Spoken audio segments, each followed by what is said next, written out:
Can anyone hear me now?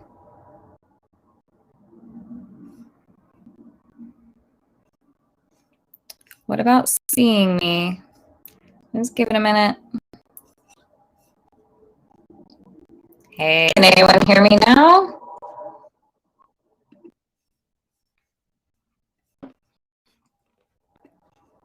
All right.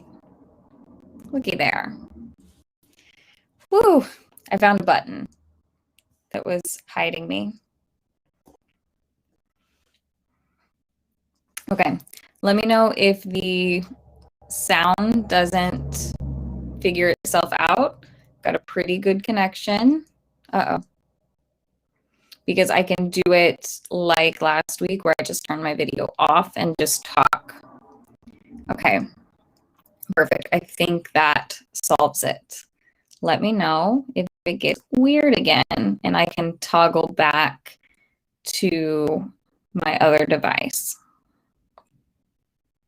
if necessary.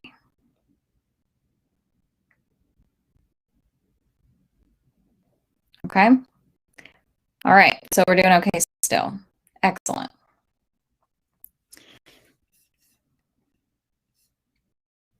Okay. So we are talking about placement of reward. What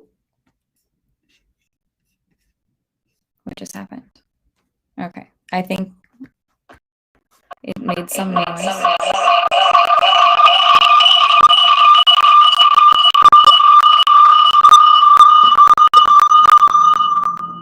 My bad. I'm really sorry. Okay.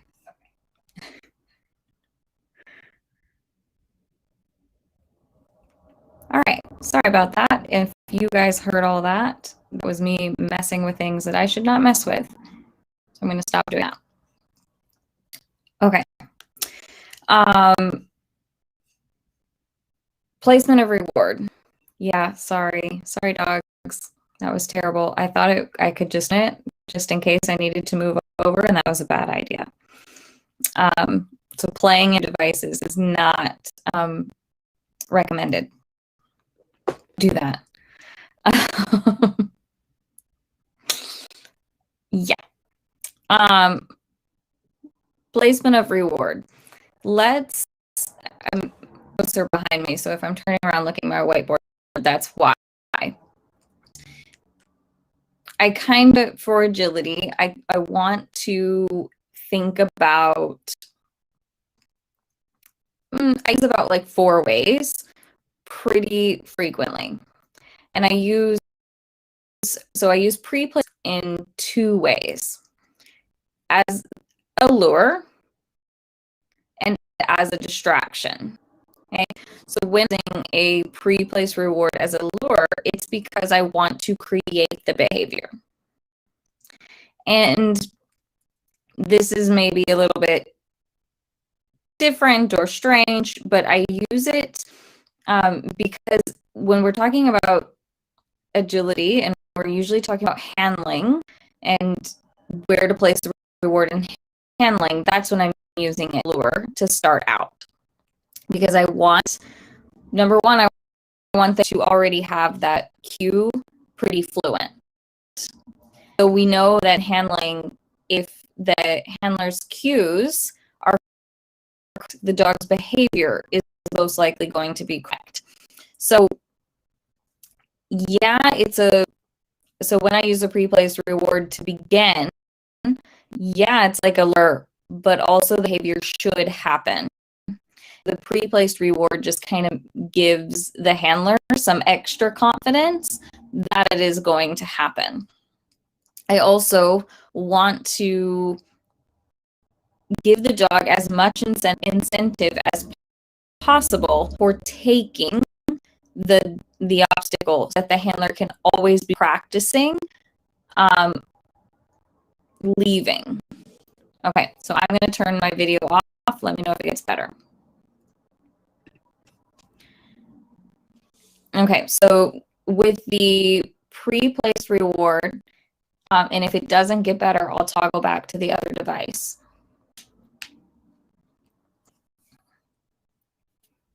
basically what I'm finding is my bandwidth at home doesn't work well anymore. It used to work actually pretty decently for these lives, but it just doesn't. It's not good enough. So the pre-place reward as a lure, make sure that the behavior happens. Not really better. Okay. Hold, please. It's going to go blank like I'm gone again.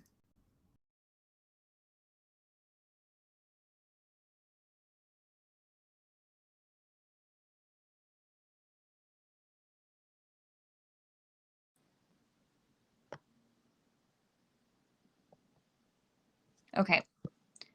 What about now?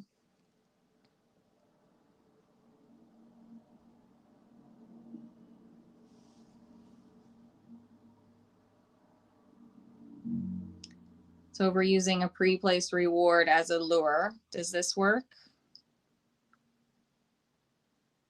Okay, here we are.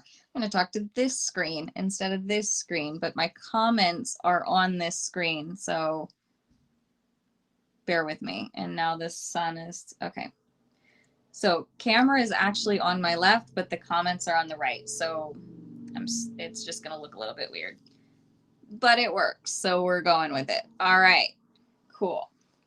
Put those away.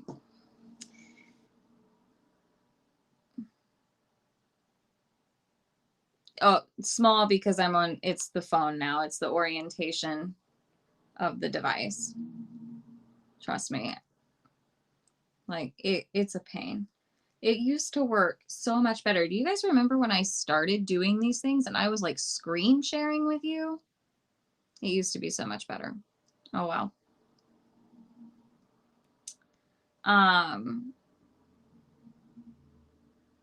Okay.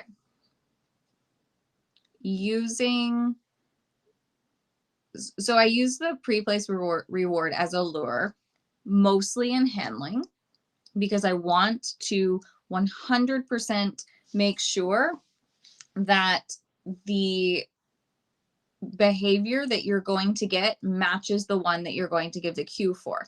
And I do this for a couple of reasons. One, I want the handler to always, with confidence, give the cue and move on to the next place. I find that a lot of times when we are adding new things to the dog's handling skills, we don't believe that they are going to do it. And when we don't believe that they are going to do it, what happens is we don't act the same. We stay around the jump, we babysit them a little bit more, we wait a little bit longer to give the information, and therefore you end up practicing the wrong thing. You end up rehearsing the wrong thing, and the dog starts observing and learning that that wrong thing is the cue that you want them to follow. And then when you try to change the cue, because now you're confident, now you're going to leave early being on time, then the dog says, well, that's different, I'm not going to take the jump. And then we get into this spiral of no one knowing what they're doing. So handling starts with a pre-placed reward as a lure. The other place that I use a lure for, like all the time now, is when I'm starting 2x2 training. And if you took my weave pole class, you know what I'm talking about. But I don't I I don't free shape the initial entry process. I make it impossible for the dog to pick any other behavior. So I start with the poles orientated in the same way, but I start with a loaded bowl that is a lure, and I start the dog right across from the bowl, and the weave poles are between the dog and the bowl. And I put the dog as close as possible to the weaves and to the bowl, that the dog cannot come up with any other behavior. And I do this to jumpstart the dog's weaving process, because if your dog likes to try a bunch of behaviors and is super operant, and operant as a label, and try not to say that because I don't actually think that way, but if your dog knows to offer behavior and tends to offer a lot of behavior, I don't want the dog to offer a lot of behavior when there's weave poles in front of him. I want him to go through the poles. So I'm just starting that process with a lure, and I'm fading the lure really quickly and getting it on more of an offered behavior. But those are the two main places that I am using a pre-placed reward, and I believe that it is functioning as a lure, but also is functioning really as the perfect placement of reward for what I'm trying to build, which is I'm trying to get the behavior that I'm after, and I want some independence on it too, as well. It's 100% still shaping, but it's not, I agree with you. I didn't really want to go down that rabbit hole, because if you are teaching in approximations, it's still shaping, but people don't think like, and so great. I'm glad it's better for Sarah to try and change the way we use these words and change the terminology, because it's all shaping, whether you lure it or capture it or free shape it with a clicker. Like, who does that? Basically, I don't leave anything up to chance, but I do believe that I'm still shaping behavior. So when I said I don't shape it, meaning I don't shape it in the way that I think the majority of dog trainers think of as shaping. And we do need to be thinking of shaping in a different way, because it's not just staring at the dog and waiting for the behavior to happen. Not when it's done well. So good note, good rabbit hole to sort of go down. I'm going to try and not, though. So then next on my list, after I've used, so now let's look, I don't know how I'm going to do this. Pre-placed as a distraction. Let's just go there. So I use pre-placed rewards as a distraction all of the time, but I want to do it in a way that I know that the dog can be successful and that it's going to make my behaviors more powerful. Okay, so when I'm thinking about handling, once I've used a pre-placed reward as a lure, I'm going to start moving that pre-placed reward towards the next obstacle, basically. In most cases, I might use it as an off-course potential, and I expect the dog to follow the handling rather than run straight to the reward. Or I might just move it further downstream so that it's closer to the next obstacle rather than the current obstacle. So the dog still has to follow my handling to get access to the reinforcer. And the challenge being that they know that the reinforcement is available and they could quickly just go straight to it, but they're choosing to follow my handling, move to the obstacle, stay committed to the obstacle, and then move away. Yes? Yes. Okay. My notes are on the whiteboard behind me, so I have to check. And I started making these notes kind of throughout the day, so that's why they're on the whiteboard.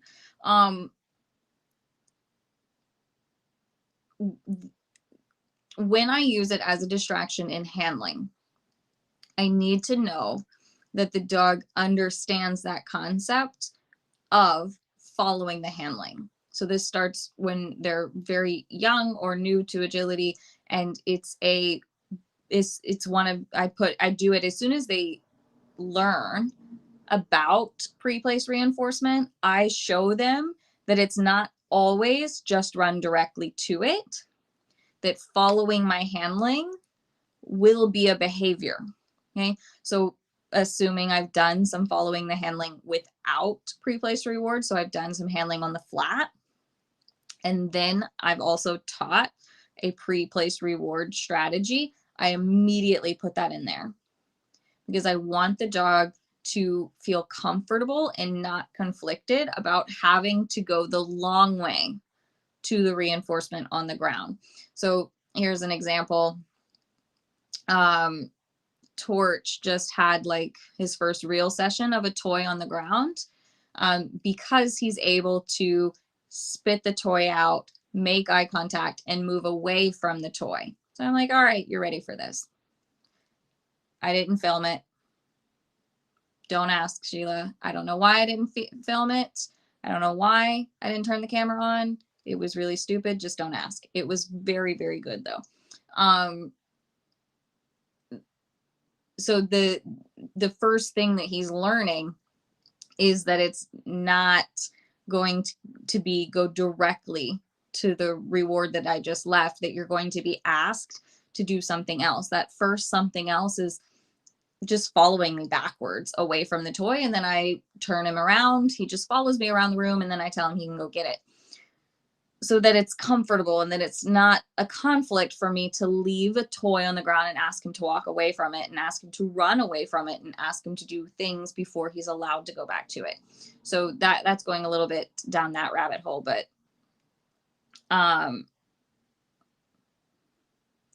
we can go back to it when I have video of it. Question: how do you transition from a manners minder to a toy? A little bit of what I was just talking about. The dead toy on the ground requires that the dog understands when to take the toy and when not to take the toy. And so I'm using a manners minder right now for most of this training with Torch, so that I have it built up so that when I'm ready to include a toy, he already kind of has an idea of the game. Manners minders are great while you are prepping those other skills, like an open bowl of food or a toy. And I urge you to treat the manners minder as if it is an open bowl of food or a toy. Okay? Because I don't want you to judge, and here's why. The manners minder, if the dog makes a mistake or you make a mistake in your expectations of what you want, and the dog runs to the manners minder off cue, he's not going to get anything. But he is rehearsing that behavior of going to the reward that you haven't asked him to go to.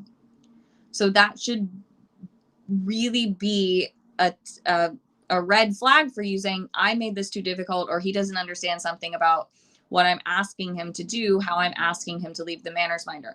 So I treat the manners minder, I train the manners minder exactly the same way I teach my open dish work and my toy on the ground work. I treat it the same. I think they just learn it more quickly because there's not as much conflict, because it's not accessible. They learn that they need thumbs to access it, so they can kind of let it go more easily than a bowl of food that has cookies already in it, or just a toy on the ground, right? You have a little bit more control over the manners minder. So I think the dogs just know that. They're not dumb. They know that, oh, okay, I can't just go eat from it.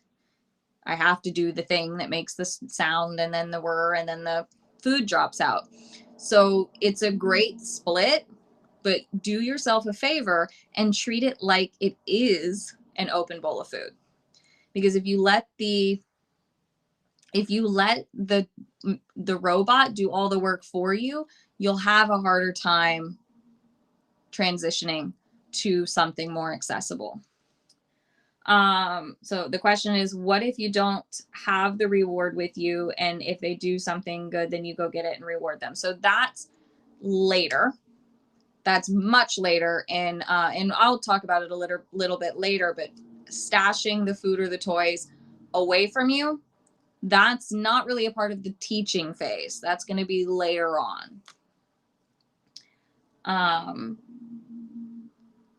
A lot of dogs, the the toy can be too much, too high value, or how Sarah Stremming puts it, too high stakes. If they're desperate for it, you're going to have a harder time controlling the situation. Okay. So I think that kind of covers using the pre-placed reward as a distraction in handling. There's quite a few foundation pieces to it. Okay.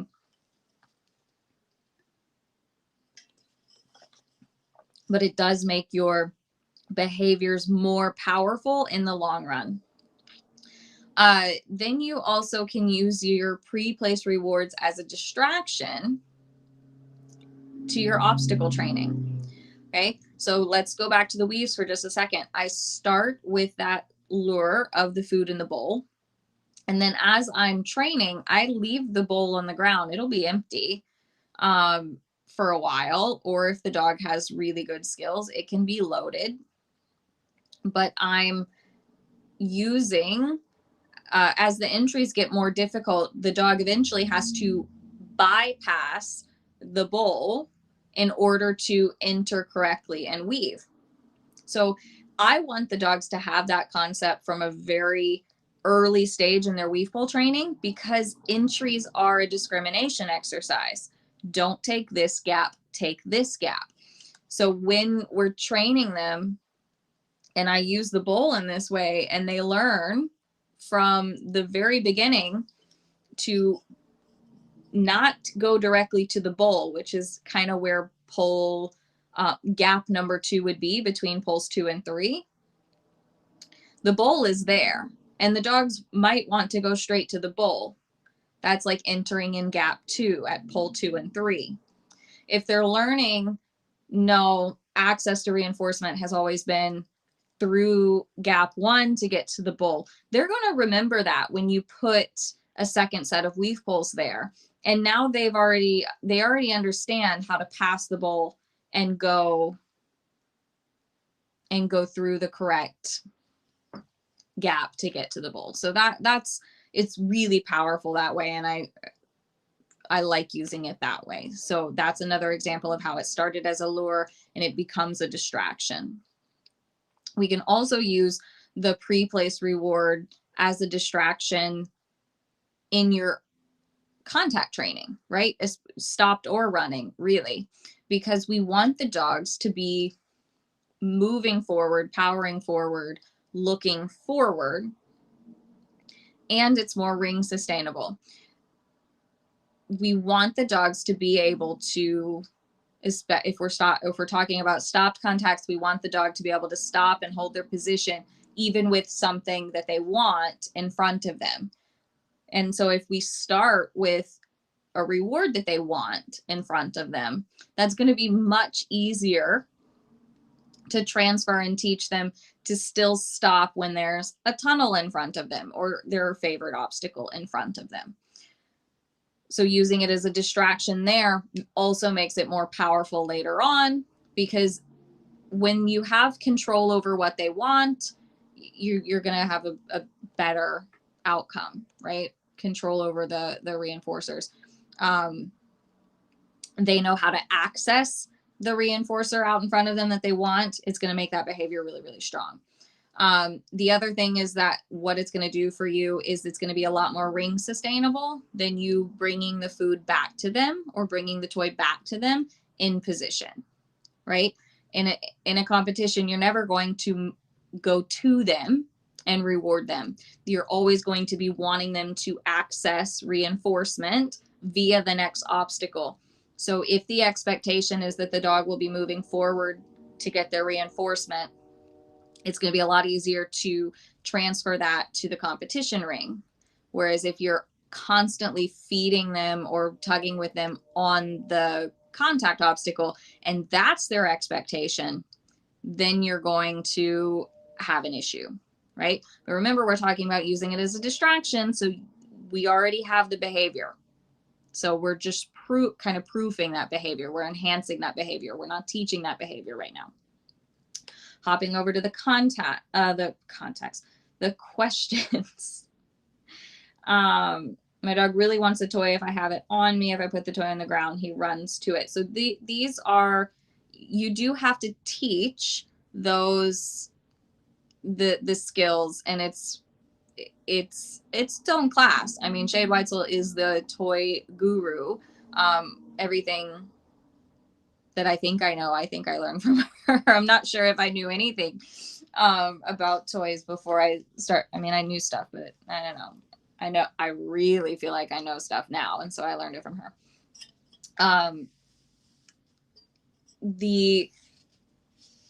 And we're going to talk about this next, about kind of dropping rewards on the line or rewarding from hands. I think it's really important for dogs to understand when reinforcers are accessible to them, so that you can move through an agility course with reinforcers on you, and that the dog isn't trying to mug you for them. But both of those things are kind of like the same issue. He doesn't know when he should be allowed to go take the reinforcer and when not. Oh, good. Thanks for the question to bring me back to running contacts. How does it work with running contacts to use the reinforcer on the line as a distraction? It's the same thing, really. I teach running contacts as a target behavior. So I need the dog to touch the target regardless of what I'm doing and what the next obstacle is. So sometimes we see a lot of dogs get excited by the sight of a tunnel, or if the next obstacle is a jump, and so the dog's head comes up and the dog starts thinking about the jump before they've committed to hitting their contact target. And so that, using the pre-placed reward, I can do it in the same way. I can see when the dog has chosen to hit their target, and I can mark that decision. And so then they hit the target, and then they can go to the next thing. So we're building that behavior of commit to the thing and stay committed to the thing, and then you can move on to the next thing. So that's how it's working in my head for running contacts. And I don't know if I articulated it very well, so ask another question if I didn't.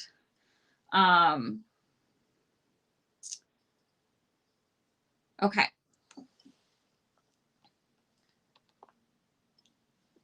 Tossed on the line, dropped on the line, thrown on the line. These are different things for me. I'm going to say that absolutes I try to avoid. What I also try to avoid is throwing rewards in handling. So throwing rewards forward. This is what I see. What I usually see when rewards are being thrown forward is that the handler is starting to slow down or stop, and the handler throws the reward forward. So what the dog sees is that the handler's coming to a stop, so slowing their motion down, but the toy or food toy is being thrown forward. And so now the dog is being put into extension while the handler is standing still. I see this with balls and frisbees the most. I also will see dogs land an obstacle, and if they think that was the last obstacle, they'll start doing that frisbee run where they're running forward with their head back. And if you're a border collie, it's crouchy and weird. And eventually I start seeing that when the handler goes to cue a turn. It's not the last obstacle. They've just slowed down to try and cue a turn. And the dog's like, oh yeah, the toy's coming out here. Let me do that creepy, weird crab walk thing that I do. So I'm not a huge fan of throwing rewards and handling. Not a huge fan. unless you're going to continue chasing down that reward with the dog. So it might be something that I do with a young dog, trying to create a lot of forward momentum if that puppy needs it. There's a lot of puppies that don't need it, that get that and then wow. So if the puppy needs it, I might use it, but I would be chasing that toy down with the puppy. I wouldn't be throwing the toy forward and standing still. In handling, I really like to drop the reward on the line in front of the dog so that it's coming down and the dog is like a stride or two away from it and it's on the line. So it hits the ground before the dog gets there. It's almost like a dead toy. It's by the time the dog gets to it, it should be dead. And I want to be able to keep moving while my dog picks that up. Just so during that whole procedure, the dog is seeing, oh, I'm turning nicely and coming to the line while the handler is running. Because this is another kiss of death thing. If you stop to toss the reward on the line, what the dog is seeing is that, oh, my handler stops moving. That's when I turn. And then they have a really hard time turning nicely when the handler is in motion. I'm glad it was a great point. I'm not 100% sure which one, but hey, I'll take any thing for a great point. Probably about the moving forward bit, since there's a little bit of a delay in the comments usually. Anyways, thank you.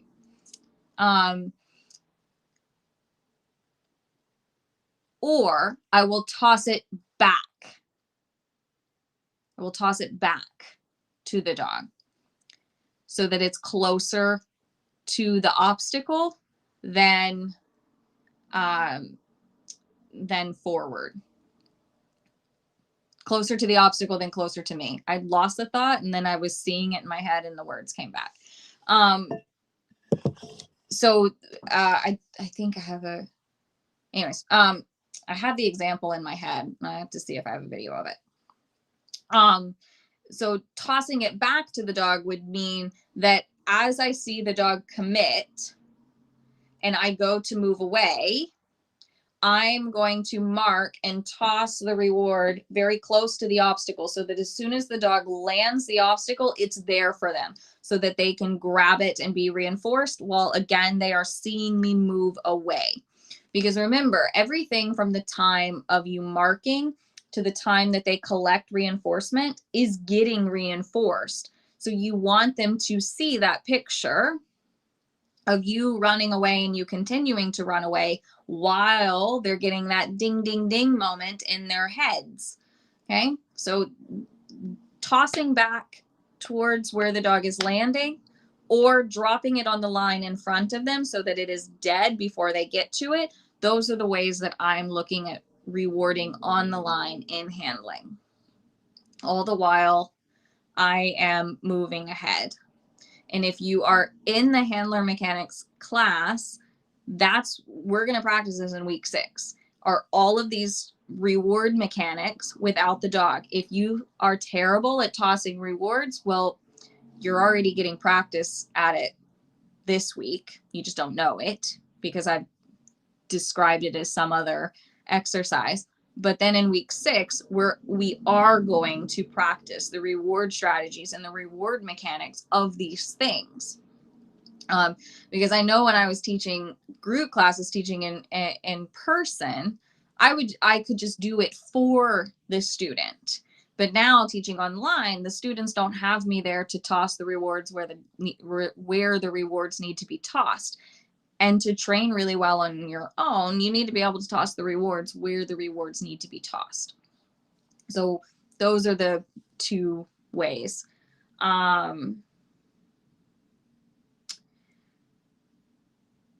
Cricket's favorite reward is a ball, so I'll try and place it better. You mostly just don't, I don't usually want to see the chasing the ball behaviors in agility. So it just depends. Now, here's the caveat to that. Shrek really likes just chasing his frisbee. I will 100% use that, just throwing the ball or the frisbee mindlessly just for some back and forth retrieve between repetitions, right?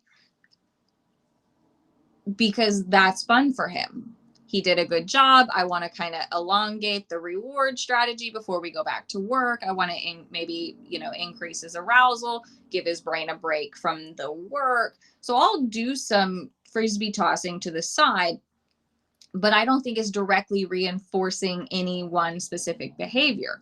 It's just kind of reinforcing his ability to be there and to have a good time with me. So that's completely different.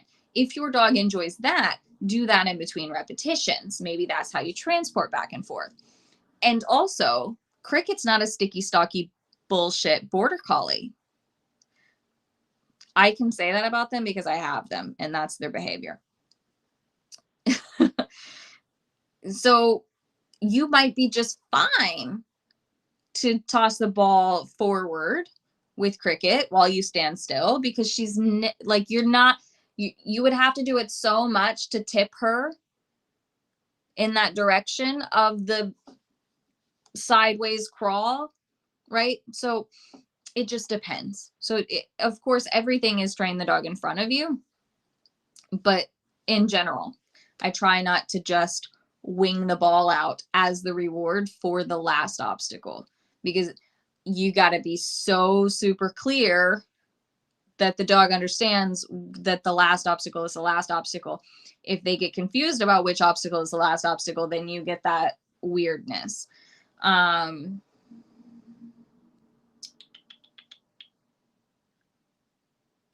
using the marker helps so much more. 100%. Okay.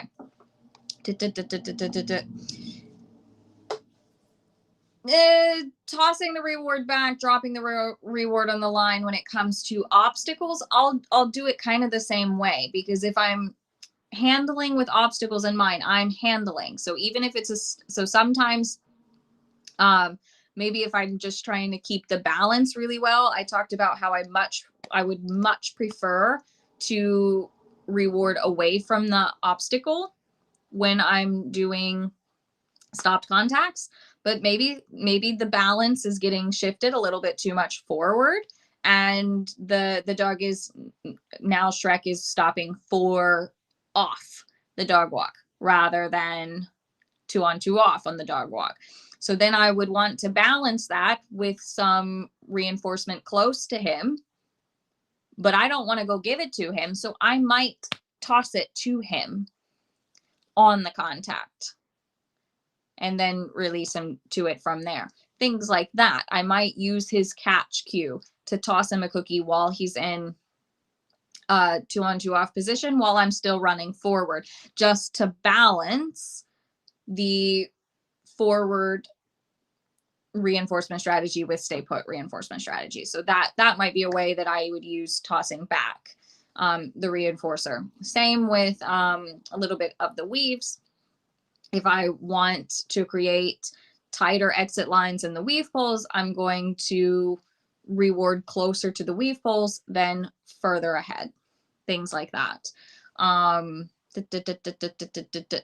Yeah, I think that basically covers it. But the majority of it, I want to use the dropping on the line, tossing on the line, especially at the end, because I don't want to create these dogs that when we're done running, they come to my front and stare up at me, because that's going to eventually creep backwards in your behaviors. They'll start taking the last jump, bending over, curling in, coming towards you. I see this a lot in tunnels, actually, that if you end a sequence on a tunnel and then reward the dog for coming to your front and just reward from your hand out of the tunnel, well, then you create a dog that comes out of the tunnel looking up at you.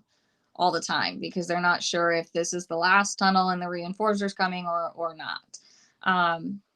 So those are just all things to think about. If you have that dog that comes out of the tunnel looking through, it could be their natural tendency. It could also be that you've created it through reinforcement history, things like that. Okay. Yes. When we are talking about, I want to go back to, it does make all of those location specific markers essential. I'm so glad you mentioned it. I 100% feel like these skills make our jobs that much easier in the long run. That if we take the time to build these skills, we can get the behaviors that we're looking for more quickly. And so we don't feel like it was time wasted. We didn't fall behind while we were teaching all of those marker cues, because I know the agility world, we all want to get out there and get everything done, and we want to get competing. And even if we're not in a rush, we want to get going, and because it's fun, it's addicting. I'm addicted to it too. But if I go to teach something and I don't have a way to reward it effectively, I can't teach it, not effectively anyways. So then I have to ask myself, well, do I want to teach it kind of shoddy? This is going to be sketchy if I try to do this without the optimal reinforcement strategy. So do I want to keep going, or do I want to sidestep and teach my dog how to collect the reinforcement that they need? That's just my reality.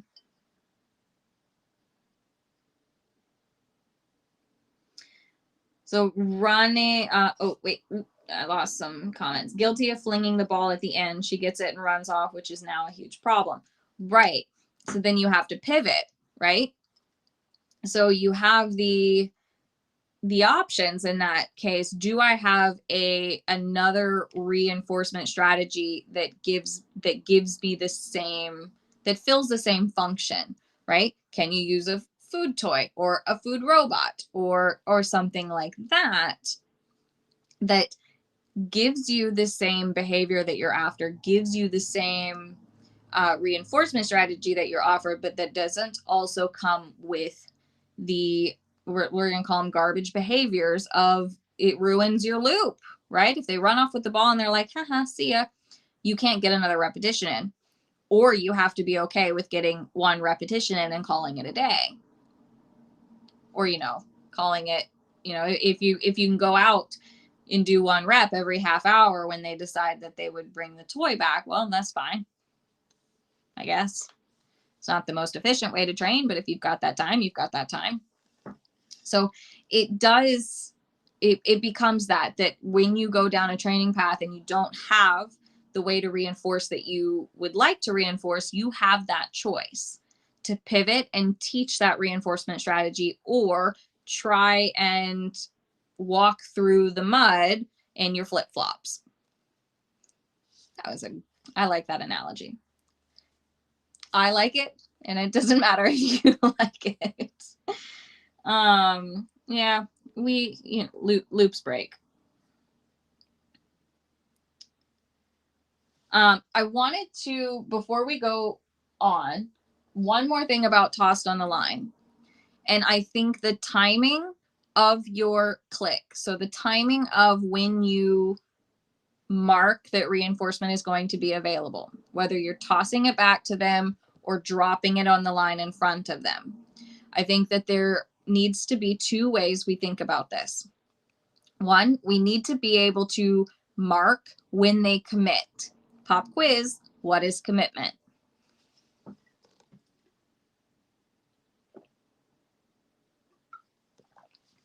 It's okay.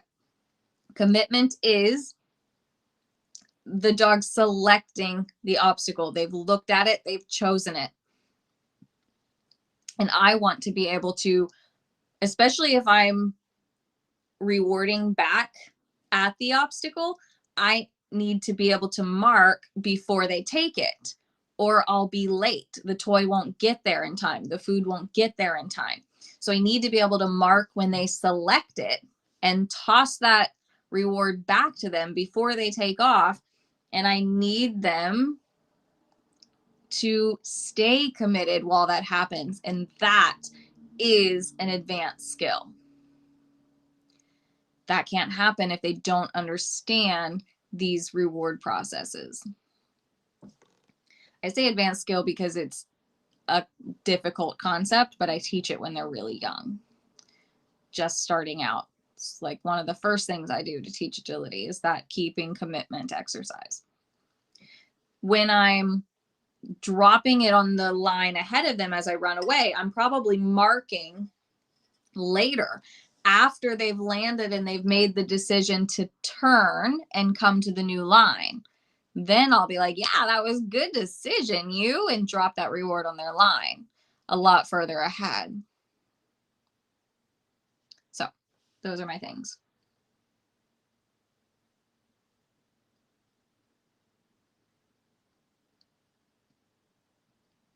So if you're worrying about what running away with the toy means, ask yourself, what is normal? When you go out and you play if you play your fetch game that you've probably taught, when you go out to play that and there's no work involved, what does your dog's return look like? Okay, if it looks great, add in something that you know is super easy or that you suspect is super easy for your dog to do. Today for Torch, it was down. I added a down in between the chase. And sometimes it was pretty good. He gave me an effort every time I asked. Sometimes he gave me this weird like sit thing, and sometimes he gave me his thinking sit. He doesn't have any sit on cue. So the fact that he was giving me any response, I was like, all right, there's something going on in there where I'm fine with it. Versus when I could see him getting a little bit tired, he would look away and kind of look around, and I knew he was looking for another toy on the ground. Like, is there another way to get this party started, or is down the only option? I could just see him thinking. And so then I knew, okay, this is too hard. So I could reset. So you have to know normal and then go from there. No, it is not 1 centimeter from the takeoff point. It is not. She commits further back than that now. Tell a different story. Love you. That means if you ask them to take a jump or a tunnel and they don't, then they aren't committed. So there's that. If they looked at it, in my mind, they have committed to it. If then you go to move away and the dog follows you, they have now broken commitment. And that just means we need more work on those keeping commitment skills. So it's two different concepts. Okay. So when do we want a reward from our hand? Maybe we want to reward our hand when we're teaching some behaviors like obstacles, things like that, because it's quick and it's precise and we're just trying to create behaviors. I reward from the hand all the time when I'm trying to create behaviors like my teeter and my dog walk and things like that. I'll also reward from my hand when I'm teaching my running contacts, because I need the dog to still know that I'm a part of the picture, that they're allowed to ignore that I'm a distraction, because I need the dog to still hit the target even though I'm over to the side holding all the goodies. I need the dog to still learn to commit and stay committed to their target while I'm over there holding their food or their toys. So we have that same skill again of, I need the dog to be okay with moving away from me to do something, even though I hold all the goods, right? So, because that's what agility is. You are a big resource. You are their main access to reinforcement, and you are constantly asking them to move away from you to go do something else before coming to you for reinforcement. So that concept, that needs to happen. They need to understand that leaving you is okay. They coming back to you will still get reinforcement. And that's also why I have these other strategies of tossing reinforcement back to them, so that it's not so much conflict in you running away. Then they get, oh, okay, even though all the reinforcers are with my handler, sometimes my reinforcers find their way into my mouth without me having to chase her. And it's okay, I can be patient. So teaching them a little bit of patience that way. Whereas if they always have to come to you, it might cause some conflict about going away from you. So you want to have a balance. But we still need them to come to us. So we do need to reward at our bodies a certain amount. That amount's going to be different depending on every dog, yada, yada, yada. But it does need to happen. And remember, there's two different ways that I might reward, whereas the dog is allowed to move. So the dog's coming from me. So when I'm teaching the dog how to slow down, I'm rewarding from my hand, because I don't want them thinking about the obstacles. I want them thinking about slowing down. So I reward them from my hand. When I'm teaching the obstacles and I want to reward the position, I want them to stay put in that position, and I want to bring the reward to them and things like that. Those are kind of the times that I'm rewarding from my hand. Going over here to the question. Obstacle focus and super fast. So you came in at a good time, because we were just talking about rewarding from the hand, and that's going to build some more handler focus. But yeah, listen to the whole thing, because it all applies, because I also toss rewards back to those dogs that need more handler focus. I drop the rewards on the line for those dogs. It's not, oh, my dog is too obstacle focused, do this. There's a lot involved in that. On the platform, can we elaborate on that question into I don't know what you mean. Okay. And then finally, the last way I would reinforce is they're stashed somewhere off the course. They're not on your body. They're not on you. They're not accessible at that moment. You have to go get them. We need that for competition. We need that we need that to be able to tell the dog, hey, look, this is one of those times where we're going to go do a bunch of things, and then we're going to exit and get a really cool thing. And I want to teach that concept again from when they're very young, when they have just a few behaviors. I mean, so I do it just kind of in their lives. I don't walk around with my pockets full of cookies, but I do have cookie jars around my home. So if the dog is doing something great and I want to reinforce it, I can mark and we can go to a cookie jar together and reinforce that behavior. So they're learning that concept away from agility, like all the time. I do it their entire lives. It helps, rather than the dog always coming to you and wanting to do things because you have cookies in your pocket. It's a difference in the dog's engagement level too, I think. So yeah, when you've got some behaviors that are ready, that you think the dog has some really a robust reinforcement history for, you can start to train those behaviors without the reinforcers directly on you and off to the side somewhere. Could be super easy. They could just be on the table next to you rather than in your pocket. You can start really simple. And then they're in the next room, and you have to, if the cookies are in the kitchen, you go to the living room, you do a behavior, you go back to the kitchen and get rewarded. super easy, but it is a super important concept that we need for competition. Oh yeah, reward from hand on the station for sure. Yeah, I would. Okay.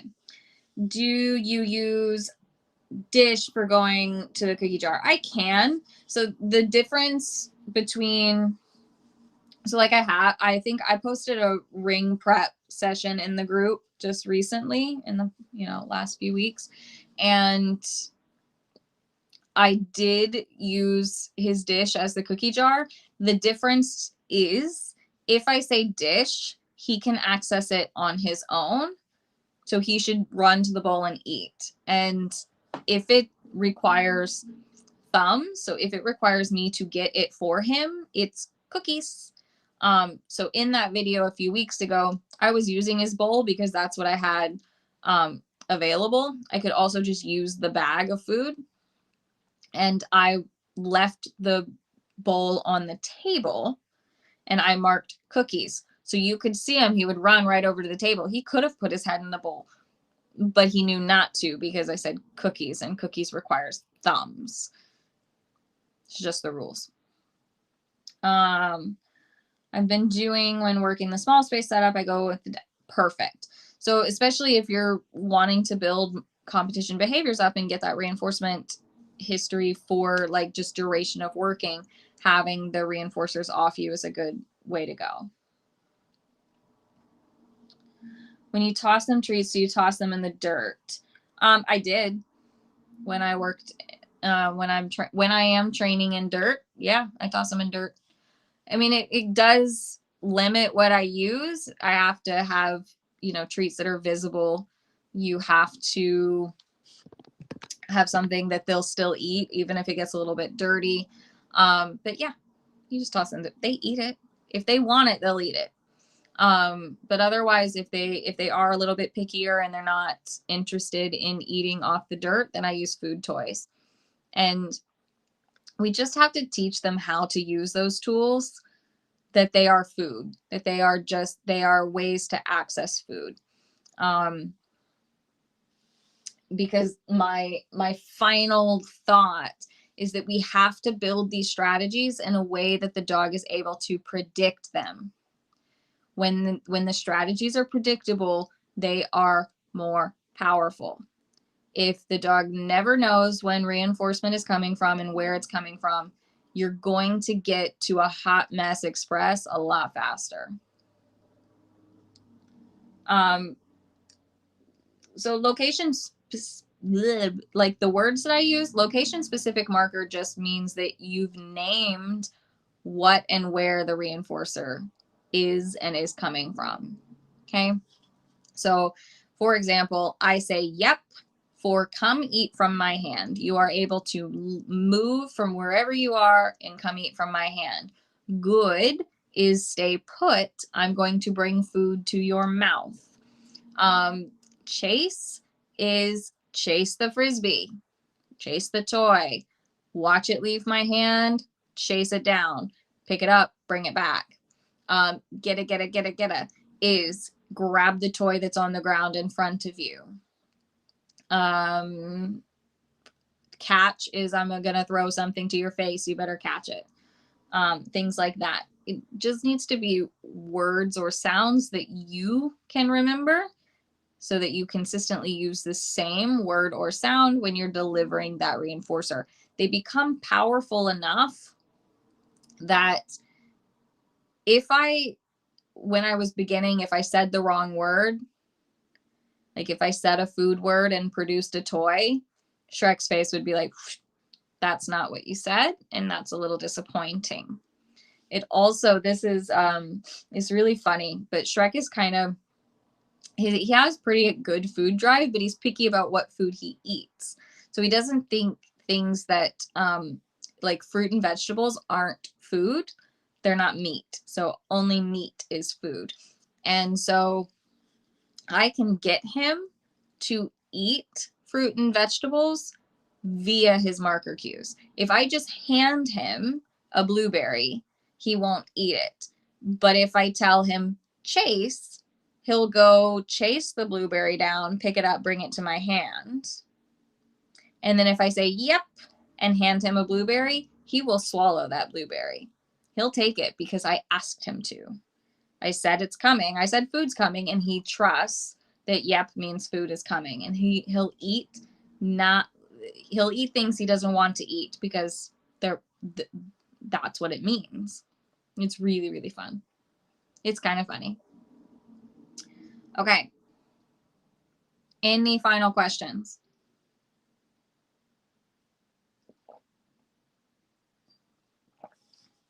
I think I talked about all the obstacles, some handling scenarios. I will,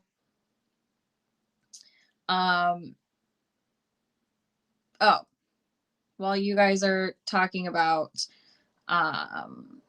your questions, keep your questions coming. I'm going to talk about the Patreon page just a little bit. The 2 different tiers. The first tier, just base supporter of this page, keeping content flowing. When you ask questions on the Patreon page, I'm going to put those at the top of the list for what these chats are like, what graphics I put out, what videos I put out are going to be based on the patrons' questions first. If the patrons' questions I'm caught up on, or there's not a lot of questions flowing, then I'm going to turn to the group. But we're going to prioritize what the patrons are asking there in that base group.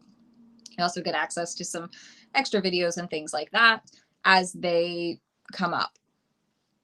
The higher level tier on Patreon, you're going to get all of those things that I just talked about and access to an additional once a month live training.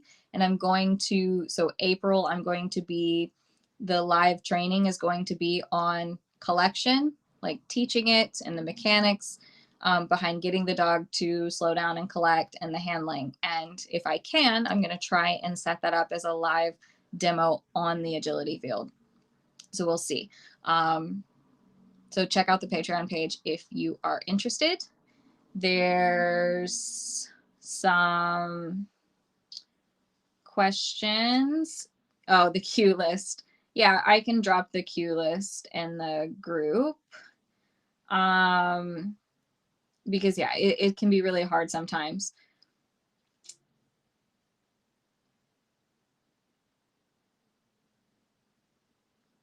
Awesome. Definitely.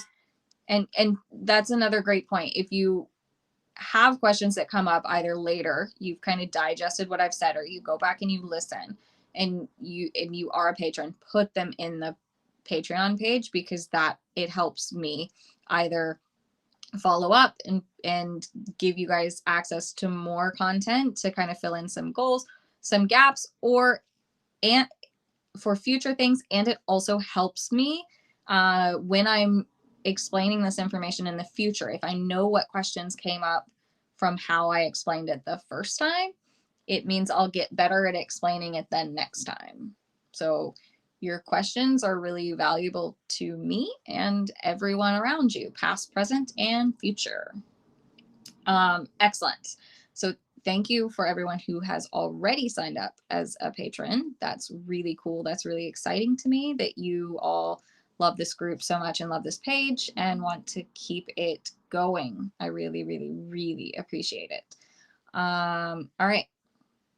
If there are no more questions, I shall release you to the rest of your day, evening. I think if you search on Patreon, it's Synergy Dogs, and I'll post the link in the group. Okay.